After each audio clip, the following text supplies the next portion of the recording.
Endless build potential. Here we go.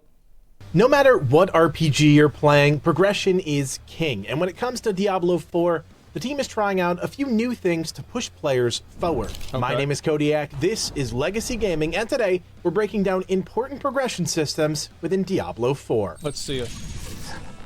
This guy made a lot of videos. Video games are all about the hunt. It's not a question of destination or journey, it's a matter of understanding that the journey is quite literally what developers design their games around. Of course. The team behind Diablo 4 clearly understands this basic concept, as there are a number of new and refreshed systems in their upcoming game that will keep players constantly hunting for ways to push their power level forward. Hopefully. I'll admit, trying to wrap your head around all of these systems for the first time can be a bit of a bear, so let's take it slow and tackle one thing at a time.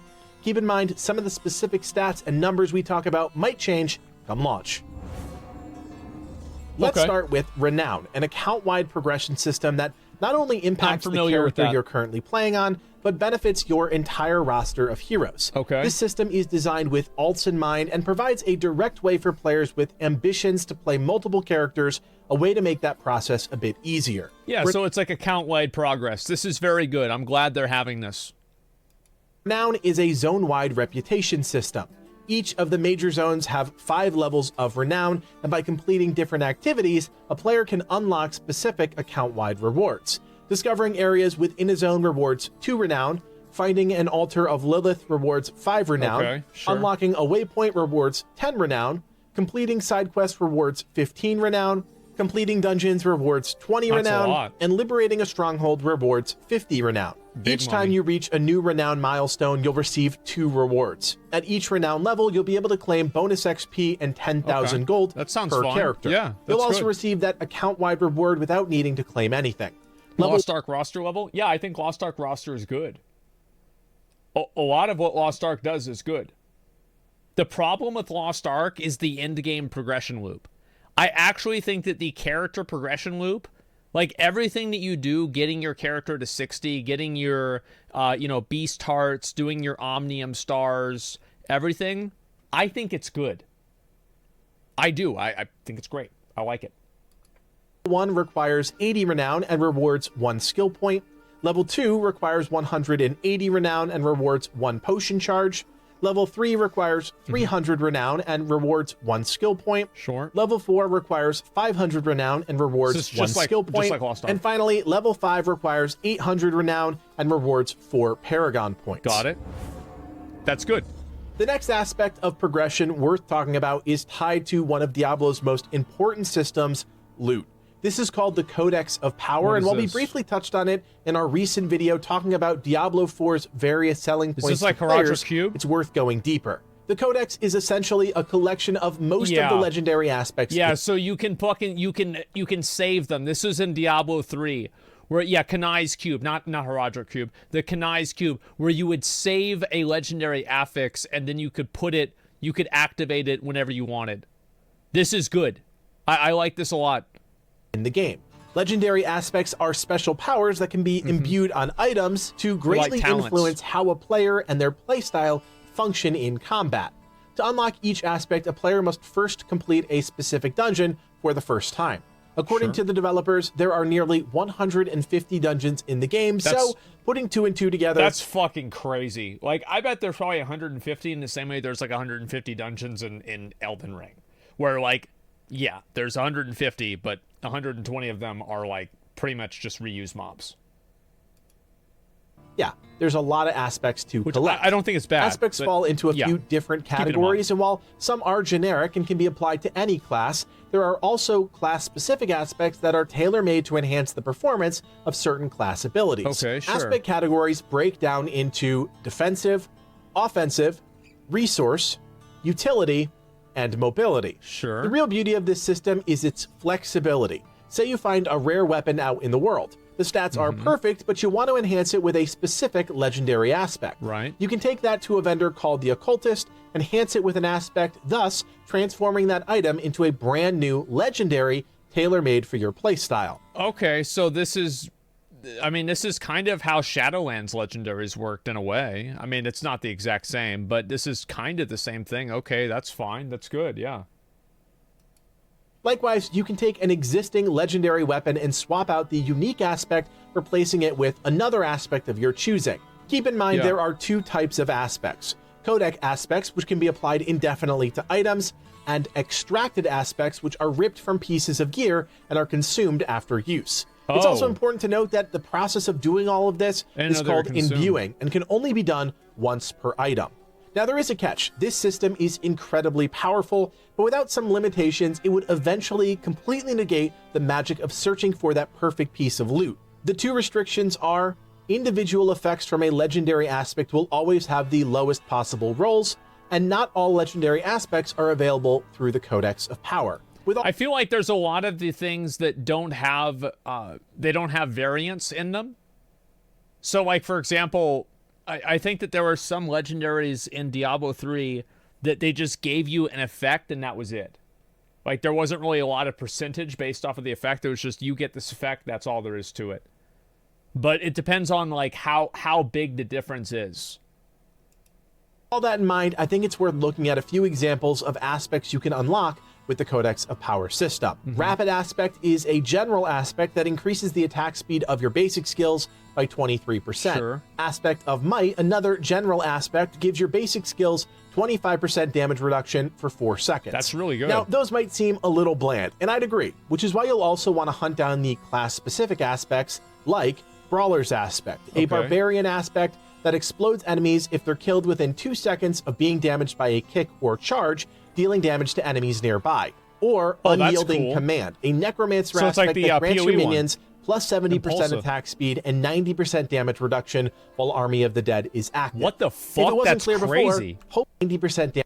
Army that is active, your minions gain 70% attack speed. Take what the? That's, oh my god, that's really good. Damage reduction while Army of the Dead is active. If it wasn't clear How could before, you even balance hopefully it is now. The Codex of Power is a central pillar of progression in the game, but it's merely a piece of the overall build crafting within Diablo 4. If we change gears a bit, there are two additional progression systems we need to break down. The first being skill trees. It's no secret that ARPGs are built on outfitting your hero with a wide array of skills that are then augmented, usually via a skill tree. True. In Diablo 4, this system has gone through a number of iterations since development started, but the team has seemingly landed on a traditional hub-and-spoke model. As players level up... Yeah, like the skill tree, it basically just looks like a PoE skill tree, kind of. Also gain Renown, they'll earn like skill points and have the ability to place those points in their specific class tree. Players will gain a skill point up until level 50, at which point the Paragon System opens up. Add on to that the 15 skill points players can obtain by leveling up Renown in each of the 5 major zones. So it's exactly and you're looking like at a total of around 64 skill points. Keep in mind, this is all subject to change based on how the team awards points. The tree itself is rather easy to understand once you get a hold of a few basic tenets. The larger squares are your skills. By allocating a point in a skill, you're not only unlocking the ability, but also can further upgrade it by allocating additional points. Off of each skill... So this is exactly like the WoW talent trees, but it's just at the bottom and the WoW talent trees, not at the side. Is a series of smaller nodes, and these are direct improvements to the skill they're attached to. You'll notice that these smaller nodes branch into 2 paths. Players will have to choose which side of the upgrade path they want to go down, as they'll not be able to allocate points into every skill minor upgrade. Oh, but can they do... I wonder if you can do both of them if you want to, though. Because I feel like that's probably what the meta is going to be. Usually, like with most ARPGs, what I see a lot of people doing in like every ARPG is you build one character and it does one ability, and that ability is buffed the fuck up as much as possible, and you clear screens with it, and that's it. Hopefully this means making those decisions, and the upgrades in turn will provide substantial changes to the functionality of an ability, which should make build crafting a bit more unique. According to the developers, the skill tree will only be filled out about 30 to 40% by the time you have access to all of your skill points. To me, this is fantastic, as it solves for one of the biggest issues in ARPGs, build diversity. And since Diablo 4 is putting so much stock in player progression... Nah, the reason why you have an issue with build diversity is because of imbalance. So, like, for example, it doesn't matter how many options you have. You can have a million options, but if the top 3 options are twice as good as the rest of them, you only have 3 options. via skills and the Paragon system, that means players will have more direct control over their playstyle, and it won't be completely dictated by items. It's worth pointing out that players can respec at any time, either by tweaking individual nodes or refunding all points and starting over. There is a cost associated with changing around your skill tree, and according to one developer, at some point it'll be easier to re-level a character than continue to respec them. I think that's stupid, by the way. I think that's just stupid, and it's a waste of people's time. Why would you make somebody re-level a new character for no reason?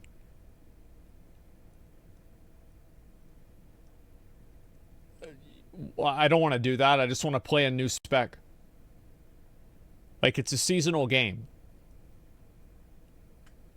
Yeah, I don't know why. There's no reason that there should be any cost associated with it at all. I can see a small nominal gold cost to prevent, like, gold inflation. But again, like, you're talking about 3 and 6 month economies. Who gives a fuck? That's a bit concerning, but could just be an embellishment for dramatic effect. We'll just have to wait and see. Yeah. Makes decisions more impactful? Yes. Well, putting on a piece of gear and then not being able to take it off unless it breaks also makes it more impactful, but it doesn't make the game better. There are a lot of things that can make decisions more impactful that will deteriorate the quality of the game. I think that, yes, obviously this makes decisions more impactful, but sometimes making things impactful is a bad thing. Finally, there is the Paragon system, and this system further allows for that sense of individual experimentation when it comes to build crafting. New specs. Yeah, if the skill tree was the foundation, the Paragon system is everything else, providing you with the primary way to keep furthering your power level. You won't be unlocking additional abilities with this system, rather amplifying the build you created with the skill tree and pushing it to its furthest possible limit. Shit. Once you reach level 50, the first Paragon board opens up. From level 50 onward, you'll receive 1 Paragon point every 1/4 level, totaling 4 points per level. Starting at the center of the board, working outwards, you'll be able to place 1 point on the board so long as the tiles you're allocating points into are connected to that central tile. There are 4 types of tiles on a Paragon board. Common tiles give you a passive stat boost. Magic tiles provide a slightly better, more diverse bonus. Rare tiles are really transformative, influencing your build in a substantial way. These will always have some sort of stat prerequisite before becoming active. And then there are legendary tiles. I think I played a game that had this before. Yeah. I think I played it. Yeah, I played this game before. Uh-huh. This is okay. All right. I think I'll be able to pick up on this.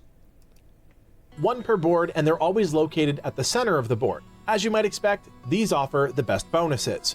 As you fill out your Paragon board, you can expand towards the edge and a special gate tile. These gates will allow you to expand onto a new board, and this is the secret to accessing legendary tiles. Before placing that new board, you will have the opportunity to preview and rotate the new board for better optimization. We know... What the fuck? Holy shit! I didn't know it was this complex. This is crazy. What the fuck? That the max level in Diablo 4 is 100. If we do some quick math, level 50 to 100 will net players 200 Paragon points. Plus, you'll receive an additional 20 by capping Renown in each of the 5 major zones, giving you a total of 220 Paragon points. Okay. There's one more thing to consider, and that's how glyphs factor into the equation. Glyphs are found throughout Sanctuary and come in different varieties. When socketed into their special... I see. You know, there was the same game, actually, that had this other thing. It reminds me a lot of this. Yeah, this is, I've seen this one before. Man. Tiles, they look at the surrounding tiles and provide different bonuses based on how many of those tiles you have points allocated into. For example, this rare exploit glyph here has a medium radius size, grants 40.5% bonus to all nodes within range, and grants a unique buff. For every 10 dexterity purchased within the radius, you deal 13.5 increased damage to vulnerable targets. So as you can see, it's not just about the tiles, it's about glyphs as well, and you can dramatically impact a character's power if you're strategic about what glyph you use and how to activate them on your Paragon board. If you can wrap your head around these aspects of Diablo 4's progression, then you'll be in great shape come launch on June 6. With the development team approaching Diablo as a live service, I have no doubt additional systems will eventually be added into the mix, which is why understanding these core progression systems are so important. Anyways, friends, this is just our first foray into Diablo 4. We know you guys come to check out the channel for all sorts of games, but if Diablo is on your radar and you want more content like this, including deeper guides and eventually some fun builds, hit that like button and consider subscribing.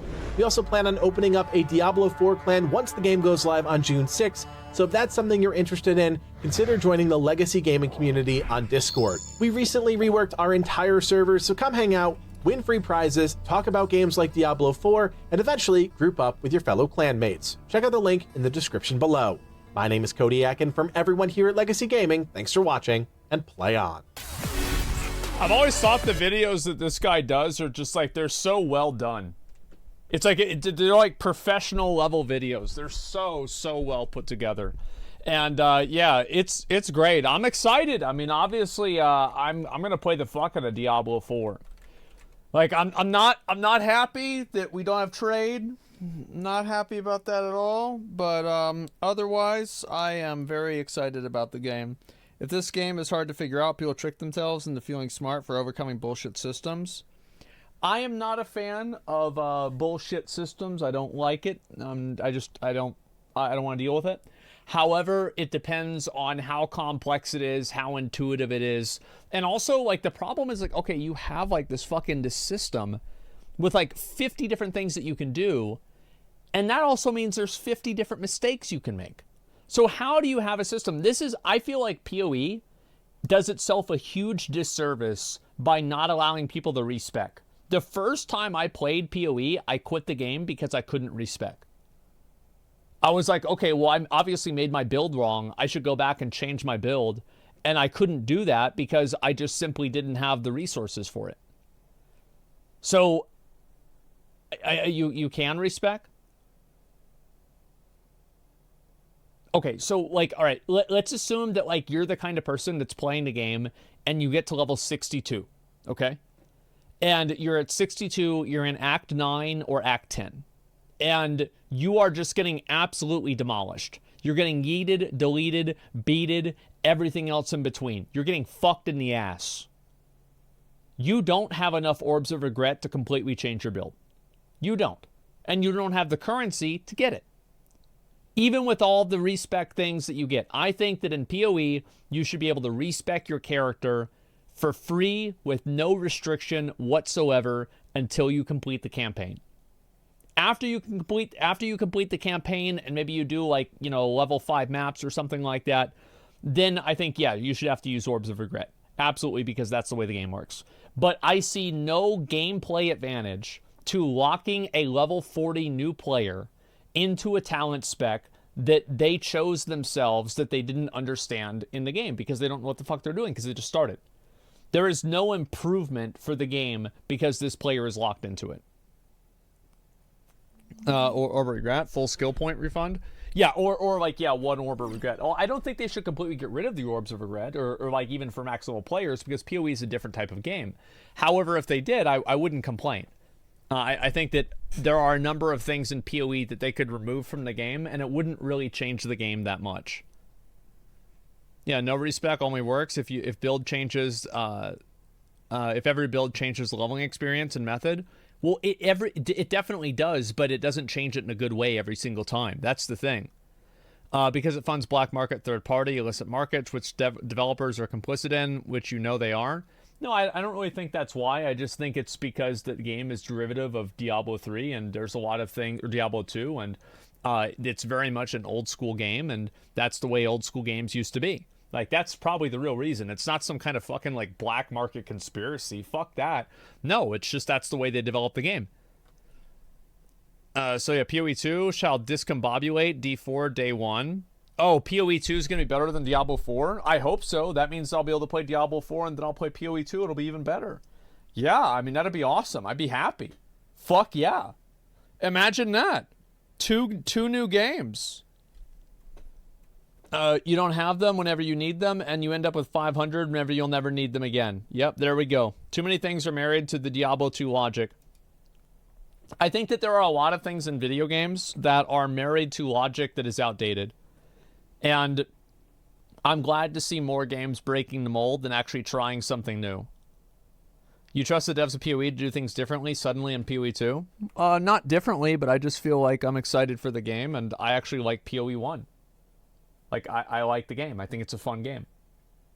I didn't play this season because, like, some other game or something else came out I had to do instead. But, like, yeah, a lot of seasons I played the game. I've played it ever since 2011. No, I played it since 2000. Maybe it was 2011, 2012. No, it was 2012. I played it since 2012 because I started a little bit after Diablo 4 came out with, like, monster power, I think. And then that's whenever Kripparrian was talking to Chris Wilson. I was like, oh, fuck, this game's awesome. I'm going to go play it. Was it 2013? Was it? Whenever it was that Kripparrian was talking to Chris Wilson for the first time, that was whenever I started playing the game. Like, it was somewhere in that time period. I don't really remember. I feel like it was Cataclysm, though. Like, I usually don't know things based off of year. I know them based off of, like, what raid tier or, like, what expansion was out at the time. People legitimately have like 5K hours played in PoE and call the game bad because of a few leagues they didn't like. Well, yeah. I don't know. Like, the PoE community is very interesting in a lot of ways. Clearly meant 3. Stop asking. Oh, I mean, yeah, it was Diablo 3.